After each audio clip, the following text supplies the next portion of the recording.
안녕하세요. 저는 올해 64세 박영숙이라고 합니다. 제가 오늘 이 자리에서 이야기를 하는 이유는 30년 결혼 생활이 한순간에 무너져버린 경험을 여러분과 나누고 싶어서입니다. 혹시 여러분도 남편을 믿고 살아가고 계신가요? 저처럼 속지 마세요. 제 이야기를 듣고 나면 아마 많은 분들이 공감하실 거라고 생각합니다. 특히 저희 같은 나이대 여성분들이라면 더욱 그러실 것 같아요. 저는 1960년에 태어나서 전라도 작은 시골 마을에서 자랐습니다. 부모님은 농사를 지으셨고 저는 3남 2녀 중 둘째 딸이었어요. 그 시절에는 여자아이들이 공부를 많이 하지 못했지만 저는 운이 좋게도 고등학교까지 마칠 수 있었습니다. 졸업 후에는 서울로 올라와서 작은 회사에서 사무직으로 일했어요. 84년에 지금의 남편 정수호를 만났습니다. 수호는 저보다 2살 위였고 성격이 참 차분하고 착했어요. 무엇보다 어머니를 정말 극진히 모시는 모습이 너무 인상적이었습니다. 당시에는 그런 남자가 정말 드물었거든요. 요즘 말로 하면 마마보이라고 할 수도 있겠지만 그때는 효자라고 여겨졌어요. 수호의 어머니는 정말 까다로운 분이셨습니다. 키도 크시고 목소리도 우렁차셔서 처음 뵈었을 때는 정말 무서웠어요. 하지만 수호가 어머니를 대하는 모습을 보면서 이런 남자와 결혼하면 나도 나중에 저렇게 대접받겠구나 하는 생각이 들었습니다. 85년 봄에 결혼했어요. 결혼식은 작게 했지만 정말 행복했습니다. 신혼집은 시어머니 댁에서 버스로 30분 거리에 있는 작은 아파트였어요. 수호는 매주 토요일이면 어김없이 어머니께 안부를 드리러 갔습니다. 때로는 제가 함께 가기도 했지만 대부분은 수호 혼자 갔어요. 시어머니는 정말 무서운 분이셨어서 솔직히 저도 자주 가고 싶지 않았습니다. 제가 해드린 음식은 맛이 없다고 하시고 집안일도 이것저것 지적하셨거든요. 그래서 수호가 혼자 가겠다고 할 때마다 속으로는 안도했어요. 87년에 첫째 아들 민수를, 89년에 둘째 딸 은지를 낳았습니다. 아이들이 어릴 때는 정말 바빴어요. 수호는 회사 일로 바쁘고 저는 육아와 살림으로 하루가 어떻게 지나가는지 모를 정도였습니다. 그래도 수호가 매주 어머니께 안부를 드리러 가는 것만큼은 변하지 않았어요. 90년대 초반에는 경제적으로도 여유가 생겼습니다. 수호가 다니던 회사에서 승진도 하고 저도 아이들이 조금 크면서 파트타임으로 일을 시작했거든요. 그때부터 수호는 어머니께 용돈도 더 많이 드리고 좋은 것들도 자주 사다 드렸어요. 시어머니는 워낙 건강하신 분이었습니다. 80세가 넘어서도 혼자 살림을 하시고 시장도 혼자 보러 다니셨어요. 가끔 몸이 아프다고 하시면 수호는 밤이라도 달려갔습니다. 그런 모습을 보면서 저는 정말 자랑스러웠어요. 주변 사람들한테도 우리 남편은 정말 효자예요라고 자랑하곤 했습니다. 2000년대에 들어서면서 아이들이 대학생이 되었어요. 민수는 공대에, 은지는 사범대에 진학했습니다. 등록금이 만만치 않았지만 수호와 제가 열심히 벌어서 아이들 뒷바라지를 했어요. 그 와중에도 수호는 어머니께 드리는 용돈은 한 번도 거르지 않았습니다. 시어머니는 2005년에 85세로 돌아가셨습니다. 마지막까지 정정하시다가 어느 날 갑자기 심장마비로 세상을 떠나셨어요. 수호는 정말 많이 슬퍼했습니다. 장례식 내내 울면서 어머니께 효도를 제대로 못했다고 자책했어요. 저도 덩달아 슬펐지만 한편으로는 이제 우리만의 시간을 보낼 수 있겠다는 생각도 들었습니다. 그런데 이상한 일이 생겼어요. 시어머니가 돌아가신 지 한 달쯤 후부터 수호가 다시 매주 토요일마다 어디론가 나가기 시작한 거예요. 처음에는 어머니 산소에 가는 것이라고 생각했습니다. 그래서 제가 같이 가겠다고 했더니 수호는 혼자 조용히 다녀오고 싶다고 했어요. 몇 달이 지나도 수호의 토요일 외출은 계속되었습니다. 아침 일찍 나가서 저녁 늦게 들어오곤 했어요. 가끔 술 냄새를 풍기며 들어올 때도 있었습니다.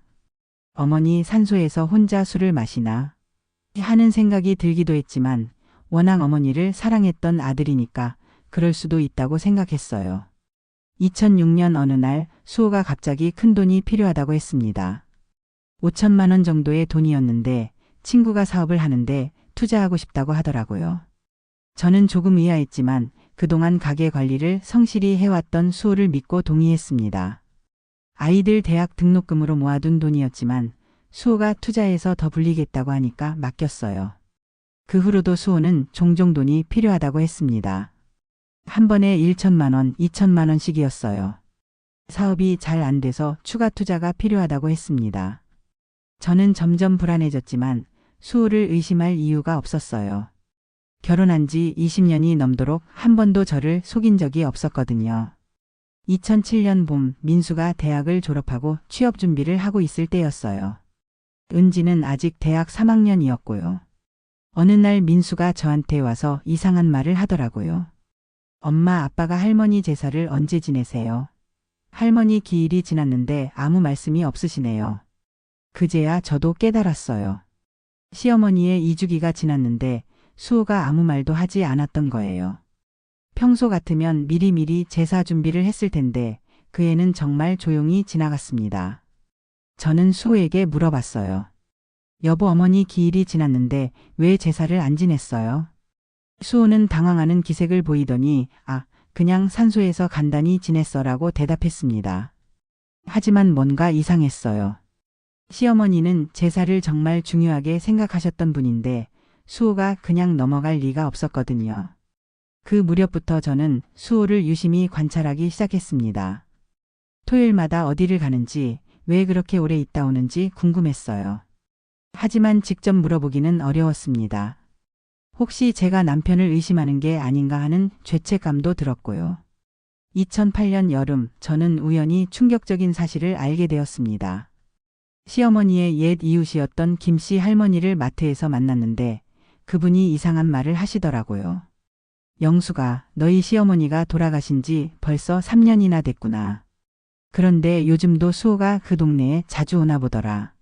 지난주에도 봤는데. 저는 깜짝 놀랐어요. 시어머니가 살았던 동네에 수호가 간다고요? 그 집은 시어머니가 돌아가신 후에 팔았는데 왜 거기에 가는 걸까요? 김씨 할머니는 계속 말씀하셨어요. 그런데 혼자 오는 게 아니더라. 젊은 여자랑 같이 와서 그 근처 아파트에 들어가는 걸 봤어. 처음에는 네가 젊어져서 온 줄 알았는데 자세히 보니까 전혀 다른 사람이더라고. 그 순간 머리가 하얘졌어요. 수호가 다른 여자와 함께 시어머니 동네에 간다고요? 제 머릿속이 복잡해졌습니다. 혹시 수호가? 그럴 리 없어요.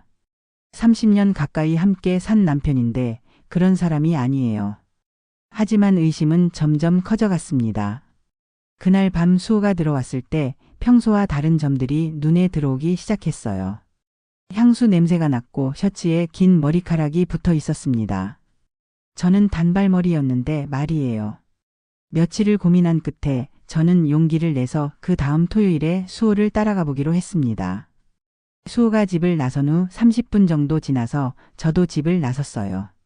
시어머니가 살았던 동네까지는 지하철로 1시간 정도 걸렸습니다.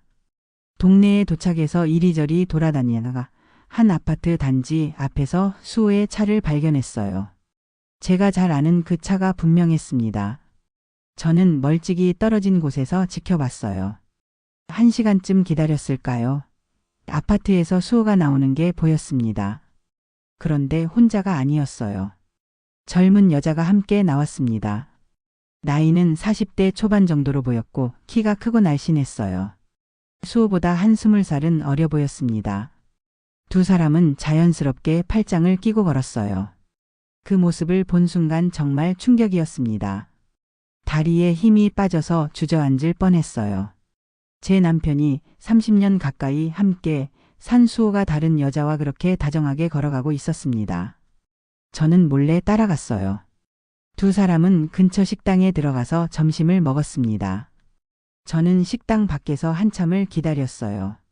마음이 너무 아팠지만 더 확실하게 알고 싶었습니다. 점심을 먹은 후에 두 사람은 다시 아파트로 돌아갔어요. 그리고 저녁 7시쯤에 수호가 혼자 나와서 차를 타고 사라졌습니다.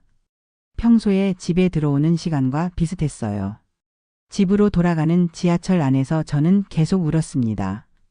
사람들이 쳐다볼 정도로 소리 내어 울었어요. 30년 결혼 생활이 한순간에 무너지는 기분이었습니다. 어떻게 수호가 저한테 이럴 수 있을까요? 집에 도착했을 때 수호는 이미 와 있었어요. 평상시처럼 TV를 보고 있더라고요. 저를 보고는 어디 갔다 와? 라고 물었습니다. 아무렇지도 않은 표정으로 말이에요. 저는 친구 만나고 왔어라고 대답했습니다. 그리고 수호에게 물어봤어요. 오늘은 어디 갔다 왔어요? 어머니 산소 다녀왔지. 요즘 날씨가 좋아서 벌초도 좀 하고. 거짓말이었어요. 뻔뻔하게 거짓말을 하고 있었습니다. 저는 더 이상 참을 수가 없었어요. 정말 산소에 갔다 온 거예요. 다른 데는 안 갔고요. 수호의 표정이 순간 굳어졌어요. 하지만 곧 평상시 표정으로 돌아오더니 왜 그래? 갑자기 그런 걸 물어보고? 라고 했습니다. 그냥 궁금해서요. 요즘 너무 자주 나가시는 것 같아서. 어머니한테 가는 건데 뭐가 자주야? 아들이 어머니 산소에 가는 게 잘못된 일이야. 수호는 오히려 화를 내더라고요. 마치 제가 이상한 것을 물어보는 사람처럼 만들었어요. 저는 더 이상 추궁할 수가 없었습니다. 그날 밤 저는 잠을 이룰 수가 없었어요. 옆에서 자고 있는 수호를 보면서 이 사람이 정말 내 남편이 맞나? 하는 생각이 들었습니다. 30년 동안 함께 살면서 아이 둘을 낳고 기르고 기쁜 일도 슬픈 일도 함께 나눈 사이인데 어떻게 이럴 수 있을까요? 다음 주부터 저는 본격적인 조사를 시작했습니다. 수호의 행동을 자세히 관찰하고 그 여자가 누구인지 알아보려고 했어요. 며칠에 걸쳐 그 아파트 주변을 돌아다니면서 정보를 수집했습니다. 아파트 관리사무소에 가서 그럴듯한 핑계를 대고 물어봤더니 그 집에는 최미영이라는 여자가 혼자 살고 있다고 했어요. 나이는 43세, 직업은 미용실 원장이라고 하더라고요. 2006년부터 그 집에 살기 시작했다고 했습니다. 2006년이라고요? 바로 시어머니가 돌아가신 다음 해였어요. 그리고 수호가 사업 투자한다며 큰 돈을 달라고 했던 해이기도 했고요. 설마 그 돈으로 그 여자 집을 사준 건 아니겠죠? 저는 더 자세한 정보를 알아보기 위해 그 동네 부동산에도 가봤어요. 부동산 중개사에게 그 아파트에 대해 물어보니 2006년에 5천만 원에 거래되었다고 하더라고요. 5천만 원. 수호가 친구 사업 투자한다며 가져간 돈과 정확히 일치했습니다. 그 순간 모든 퍼즐이 맞춰졌어요. 수호는 저한테 거짓말을 하고 그 여자에게 집을 사준 거였습니다. 제가 아이들 교육비로 모은 돈으로 말이에요. 집으로 돌아가는 길에 저는 정말 분노했습니다. 배신감과 허무함이 동시에 밀려왔어요. 그동안 수호를 얼마나 믿고 살았는데 이렇게 철저하게 속이다니요. 그날 저녁 저는 수호와 대화를 나눴습니다. 더 이상 숨길 수도 없고 숨기고 싶지도 않았어요. 여보, 최미영이라는 사람 알아요? 수호의 얼굴이 하얗게 변했어요. 순간 당황하는 표정이었지만 곧 모른 척 하더라고요. 누구? 그런 사람 몰라. 정말 몰라요. 43세의 미용실 원장하는 여자요. 시어머니 동네 아파트에 사는. 진짜 몰라. 왜 갑자기 그런 사람 얘기를 해? 수호는 끝까지 잡아떼려고 했어요. 하지만 저는 이미 모든 걸 알고 있었습니다.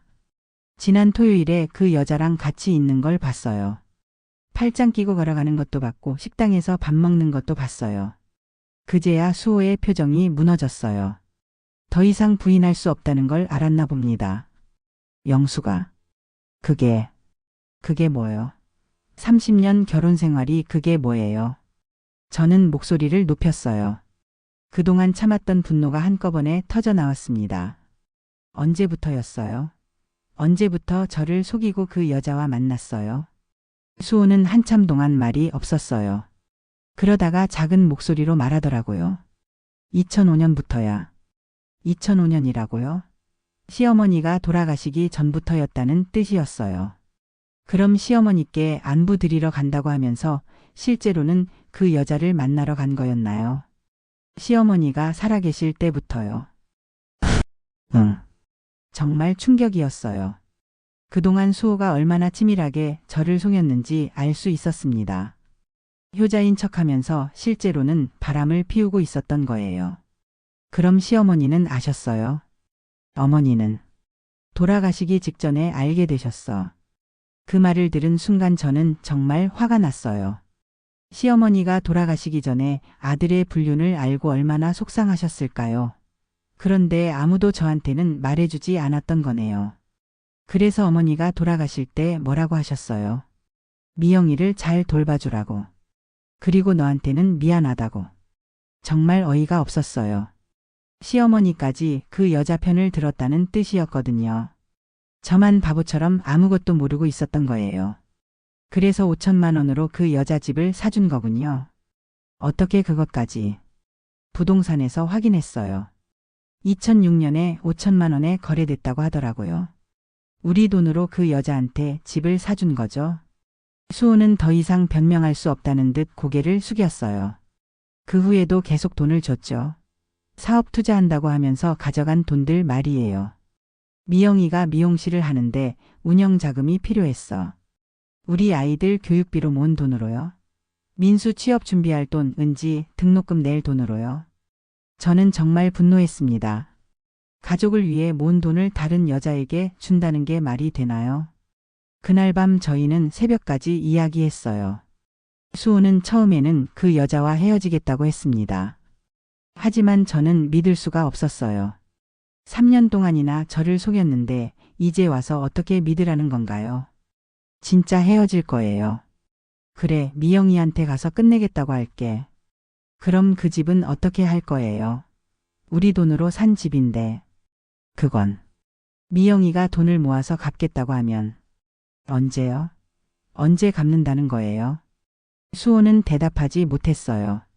사실 그 여자가 갚을 의사도 없고 수호도 받을 생각이 없다는 걸 알 수 있었습니다. 다음 날부터 저는 진짜 힘들었어요.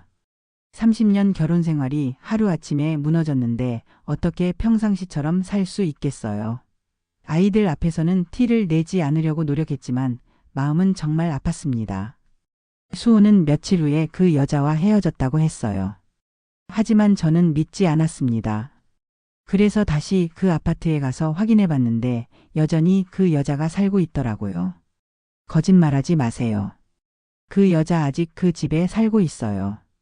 헤어졌지만 집에서 당장 나가라고 할 수는 없잖아. 시간을 좀 주기로 했어. 또 변명이었어요. 저는 수호가 전혀 변할 생각이 없다는 걸 알았습니다. 그 무렵 은지가 대학 4학년이 되면서 취업 준비를 시작했어요. 민수는 다행히 괜찮은 회사에 취직했지만 은지는 아직 학생이었거든요. 그런데 교육비로 모아둔 돈을 수호가 그 여자에게 주는 바람에 경제적으로 어려워졌어요. 저는 파트타임이 아닌 정규직을 구해서 일하기 시작했습니다. 64세라는 나이에 쉽지 않았지만 아이들을 위해서라도 돈을 벌어야 했어요. 수호는 겉으로는 가정에 충실한 것처럼 행동했지만 여전히 매주 토요일마다 나갔어요. 그 여자를 만나러 가는 건 뻔했습니다. 어쩔 때는 일요일에도 나가곤 했어요. 2009년 초 저는 다시 한번 그 아파트에 가봤습니다. 혹시 수호가 정말 그 여자와 헤어졌나 싶어서요. 하지만 여전히 두 사람이 함께 다니는 걸 봤어요. 이번에는 마트에서 장을 보고 있더라고요. 정말 부부처럼 자연스럽게요. 집으로 돌아와서 수호에게 따졌어요. 아직도 그 여자와 만나고 있죠? 아니야, 만나지 않아. 거짓말 마세요. 오늘도 같이 장 보는 걸 봤어요. 수호는 이번에도 변명했어요. 우연히 마트에서 만났다고 이제 정말 연락 안 한다고 했습니다. 하지만 저는 더 이상 속지 않았어요.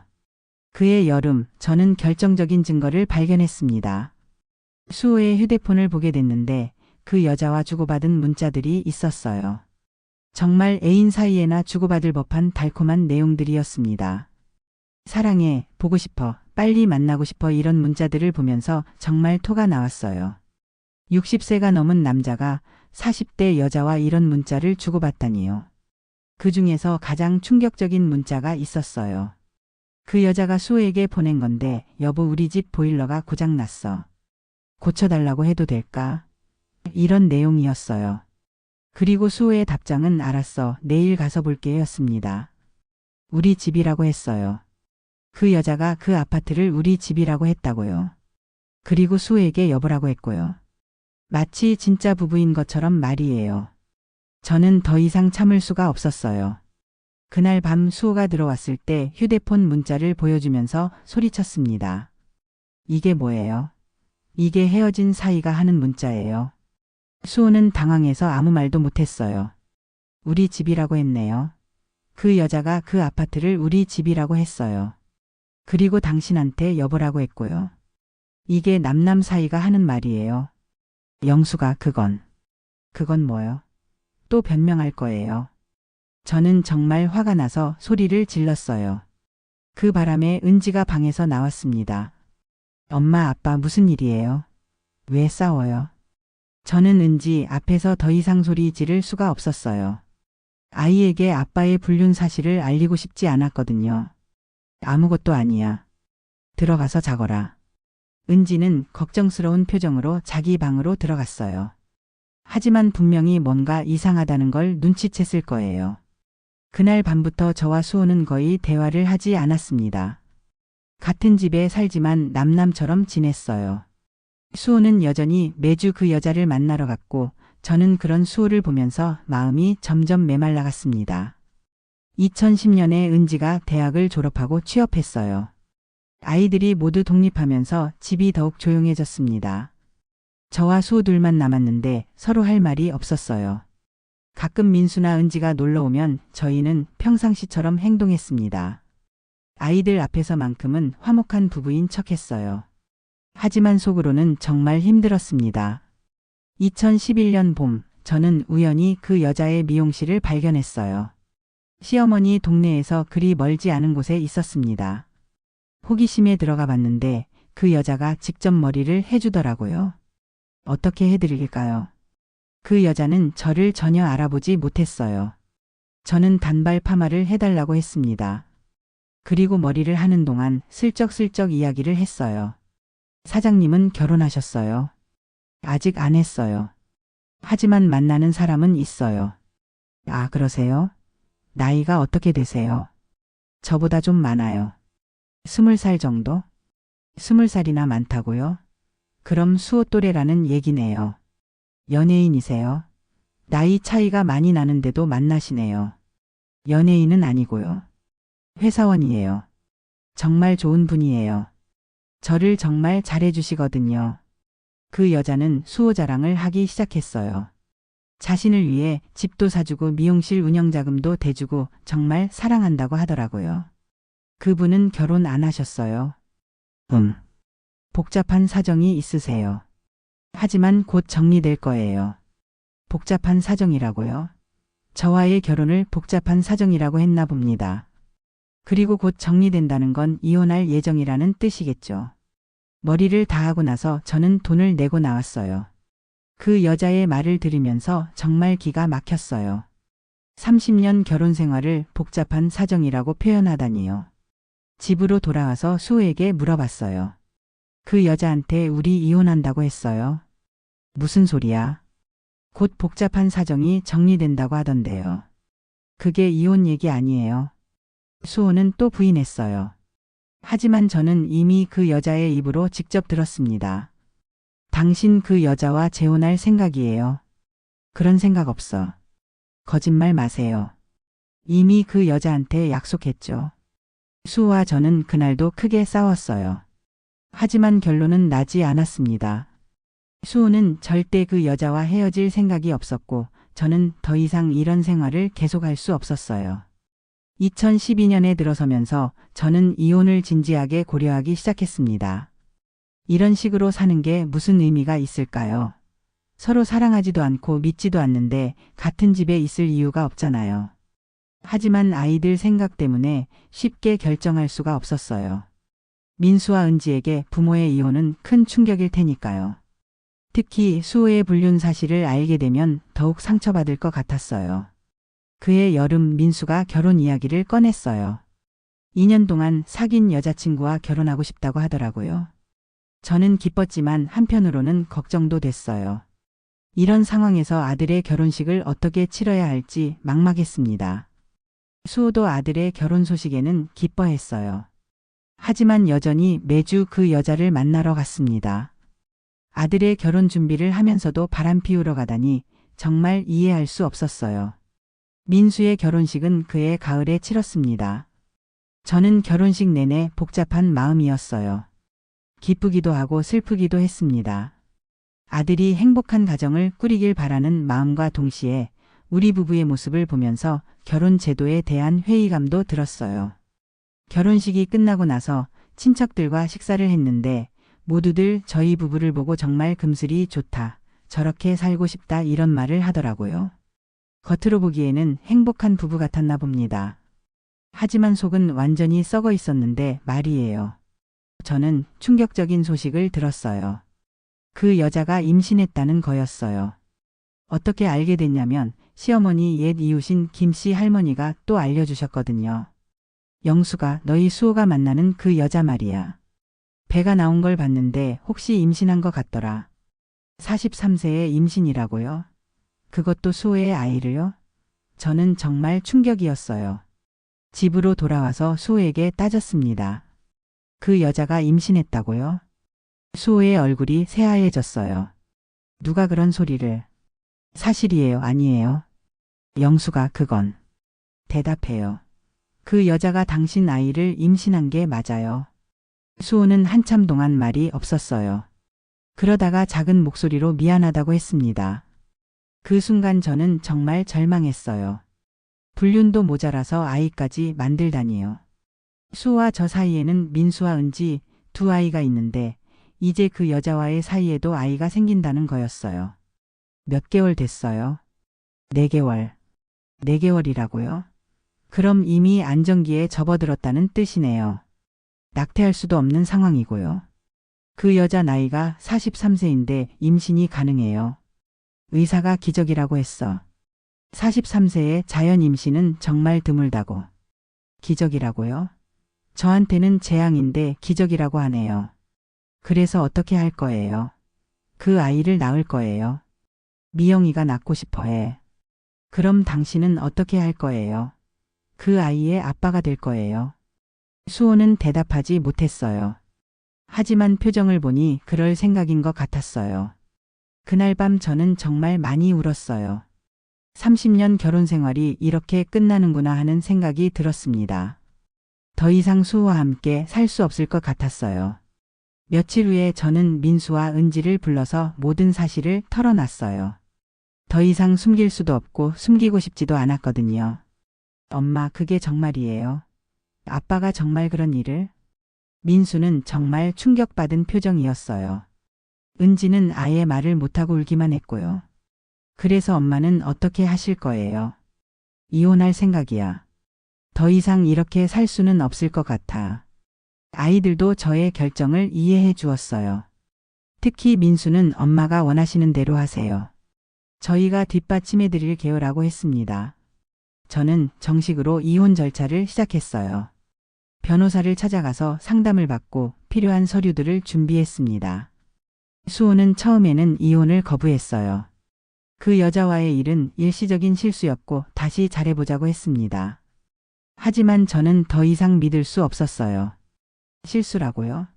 8년 동안 지속된 게 실수예요. 그리고 아이까지 만든 게 실수라고요? 영수가 정말 미안해. 내가 잘못했어. 이제 와서 미안하다고 해서 뭐가 달라져요? 그 여자 배 속의 아이는 어떻게 할 건데요? 수호는 대답하지 못했어요. 결국 그 아이도 자신의 아이로 인정할 수밖에 없었거든요. 이혼 협의 과정에서 가장 큰 문제는 재산 분할이었어요. 수호가 그 여자에게 준 돈들을 어떻게 처리할 것인가가 쟁점이었습니다. 집값이 5천만 원, 미용실 운영자금으로 준 돈이 3천만 원, 기타 비용들까지 합치면 총 1억 원 정도를 그 여자에게 준 상태였어요. 모두 우리 공동 재산이었는데 말이죠. 변호사는 그 돈들을 되찾아올 수 있다고 했지만 시간이 오래 걸릴 거라고 했어요. 그리고 그 여자가 임신 중이라서 법적 다툼도 복잡해질 수 있다고 하더라고요. 저는 그냥 포기하기로 했어요. 그 돈 때문에 더 오래 얽혀있고 싶지 않았거든요. 대신 집과 나머지 재산은 반반씩 나누기로 했습니다. 10월 드디어 이혼이 성립되었어요. 28년 6개월의 결혼 생활이 끝난 순간이었습니다. 법원에서 나오면서 정말 복잡한 심정이었어요. 해방감도 있었지만 허무함도 컸어요. 이혼 후에 저는 작은 원룸으로 이사했어요. 30평 아파트에서 살다가 10평 원룸으로 이사하니까 정말 초라했습니다. 하지만 수호와 떨어져서 혼자 사는 게 훨씬 마음 편했어요. 그해 12월에 그 여자가 아이를 낳았어요. 아들이라고 하더라고요. 수호는 그 아이의 출생신고도 했다고 들었습니다. 65세에 새 아빠가 된 거죠. 민수와 은지는 저를 자주 찾아왔어요. 특히 은지는 거의 매주 와서 안부를 묻고 생활비도 보태주었습니다. 아이들 덕분에 외롭지 않게 지낼 수 있었어요. 2014년 봄, 저는 새로운 일을 시작했어요. 격리 업무를 맡은 건데 나이 때문에 쉽지 않았지만 다행히 일자리를 구할 수 있었습니다. 혼자 살려면 경제적으로 독립해야 했거든요. 일을 하면서 새로운 사람들을 만나고 새로운 환경에 적응하는 게 생각보다 재미있었어요. 결혼 생활 때는 항상 집안일과 남편, 아이들 걱정만 했는데 이제는 저만을 위한 시간이 생겼습니다. 2015년에는 취미생활도 시작했어요. 동네 문화센터에서 요가와 서예를 배웠는데 정말 재미있었습니다. 특히 서예는 마음이 평온해지는 기분이었어요. 가끔 수호 소식을 들을 때도 있었어요. 민수를 통해서 들었는데 여전히 그 여자와 살고 있다고 했습니다. 아이도 잘 크고 있다고 하더라고요. 처음에는 마음이 아팠지만 시간이 지나면서 그냥 남의 일처럼 느껴졌어요. 2016년에 민수에게 손자가 태어났어요. 정말 예쁜 아이였는데 안아보는 순간 할머니가 된 실감이 났어요. 수호도 병원에 왔었는데 서로 인사만 나누고 대화는 하지 않았습니다. 그때 보니까 수호가 많이 늙어 보이더라고요. 머리도 새하얗게 새고 얼굴에 주름도 많이 생겼어요. 어린 아이를 키우느라 힘든가 봅니다. 손자를 보면서 저는 새로운 삶의 목표가 생겼어요. 좋은 할머니가 되고 싶었거든요. 민수 부부가 맞벌이를 하니까 제가 손자를 돌봐주기도 했어요. 2017년에는 은지도 결혼했어요. 정말 좋은 남자를 만났는데 무엇보다 은지를 진심으로 사랑하는 게 보여서 마음이 놓였습니다. 결혼식에서 수호와 또 마주쳤는데 이번에도 인사만 나누고 끝났어요. 이혼한 지 4년이 지나니까 마음이 많이 편해졌어요. 처음에는 배신감과 분노가 컸는데 이제는 그냥 지나간 일로 받아들일 수 있게 됐습니다. 2018년에 저는 작은 사업을 시작했어요. 동네에서 반찬 가게를 운영하기 시작한 거예요. 어려서부터 요리를 잘했는데 그 실력을 활용해서 돈을 벌어보자는 생각이었습니다. 처음에는 힘들었지만 점점 단골 손님들이 생기면서 안정됐어요. 특히 혼자 사는 노인분들이 많이 찾아주셨는데 저와 비슷한 처지라서 서로 위로가 됐습니다. 2019년에는 은지에게서도 손자가 태어났어요. 이번에는 딸이었는데 정말 예쁘더라고요. 손자, 손녀가 있으니까 삶이 더 풍성해진 기분이었어요. 아이들도 모두 안정된 생활을 하고 있고 저도 경제적으로 어느 정도 여유가 생겼습니다.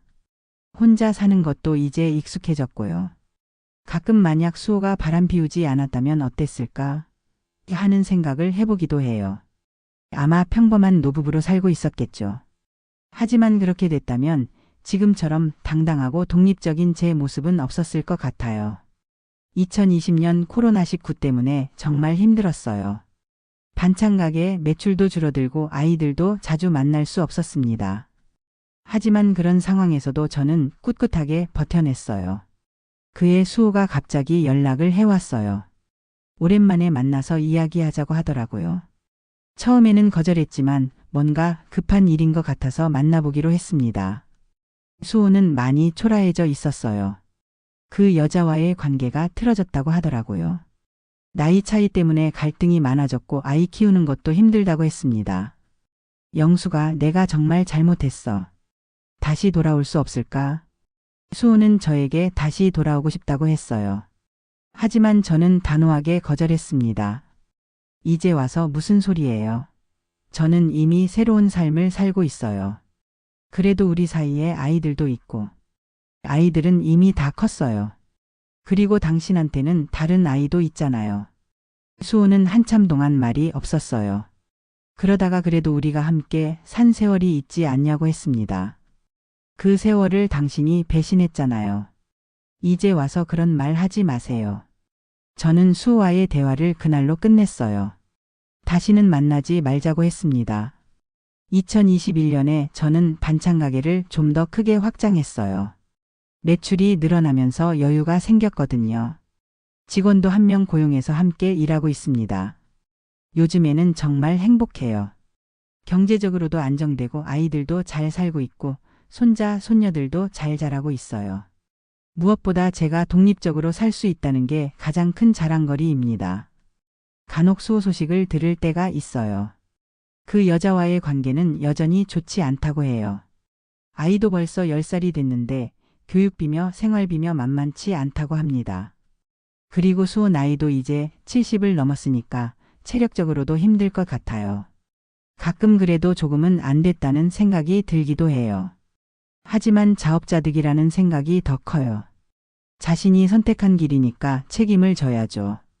저는 이제 65세가 됐지만 아직도 건강하고 활기차게 살고 있어요.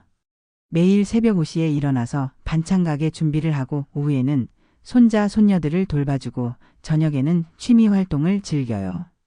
요가도 계속하고 있고 서예도 실력이 많이 늘었어요. 최근에는 등산도 시작했는데 정말 재미있어요. 혼자서도 충분히 즐겁게 살 수 있다는 걸 깨달았습니다. 이제 와서 생각해보면 수호의 불륜이 저에게는 오히려 새로운 인생을 시작할 기회가 됐던 것 같아요. 만약 그 일이 없었다면 저는 평생 누군가에게 의존해서 살았을 텐데 이제는 완전히 독립된 여성이 됐거든요. 물론 처음에는 정말 힘들었어요. 30년 가까이 함께 산 사람의 배신을 받는다는 게 얼마나 아픈 일인지 모르실 거예요. 특히 제가 그 남자를 얼마나 사랑하고 믿었는데 그런 사람이 저를 속이고 다른 여자와 살았다는 게 정말 충격이었습니다. 하지만 시간이 지나면서 깨달은 게 있어요. 사람은 혼자서도 충분히 행복할 수 있다는 거예요. 누군가에게 의존하지 않아도 사랑받지 않아도 스스로 행복을 만들어갈 수 있어요. 지금 저는 그 어느 때보다도 당당하게 살고 있어요. 아무도 저를 속일 수 없고 아무도 저를 배신할 수 없어요. 왜냐하면 저는 이제 저 자신에게만 의존하고 있거든요. 가끔 젊은 여성분들이 반찬 가게에 와서 남편 문제로 고민을 털어놓을 때가 있어요. 그럴 때마다 저는 제 경험을 이야기해 드려요. 남편을 너무 믿지 마세요. 그리고 혹시 배신당해도 세상이 끝나는 게 아니에요. 오히려 새로운 시작이 될 수도 있어요. 물론 모든 남성이 수호 같은 건 아니에요. 좋은 남편들도 많이 있죠. 하지만 여성들이 너무 남편에게만 의존해서 살면 안 된다는 생각이에요. 자신만의 경제력도 있어야 하고 독립적인 생활 능력도 있어야 해요. 제가 이 이야기를 하는 이유는 혹시 저와 비슷한 상황에 있는 분들에게 도움이 되고 싶어서예요. 당신은 혼자가 아니에요. 그리고 다시 일어설 수 있어요 라고 말해주고 싶어요. 요즘에도 가끔 수호 생각이 날 때가 있어요. 특히 아이들이나 손자, 손녀들과 함께 있을 때 만약 수호가 함께 있다면 더 좋았을 텐데 하는 생각이 들기도 해요. 하지만 그런 생각은 금방 사라져요. 왜냐하면 지금의 제 삶이 훨씬 더 진실되고 당당하거든요. 거짓말과 배신이 없는 삶, 누구에게도 속지 않는 삶을 살고 있으니까요. 올해로 이혼한 지 10년이 됐어요. 10년이라는 시간이 지나면서 상처도 많이 아물었고 새로운 꿈도 생겼어요. 내년에는 반찬 가게를 한 곳 더 내볼 생각이에요. 그리고 5년 후에는 작은 식당도 운영해보고 싶어요. 손자, 손녀들이 클 때까지는 건강하게 살아야겠다는 목표도 있어요. 아이들에게 할머니는 정말 멋있어라는 소리를 듣고 싶거든요. 가끔 같은 또래 여성분들을 만나면 부러워하시는 분들이 많아요. 어떻게 그렇게 당당하게 혼자 살 수 있냐고 물어보시거든요. 저는 항상 대답해 드려요.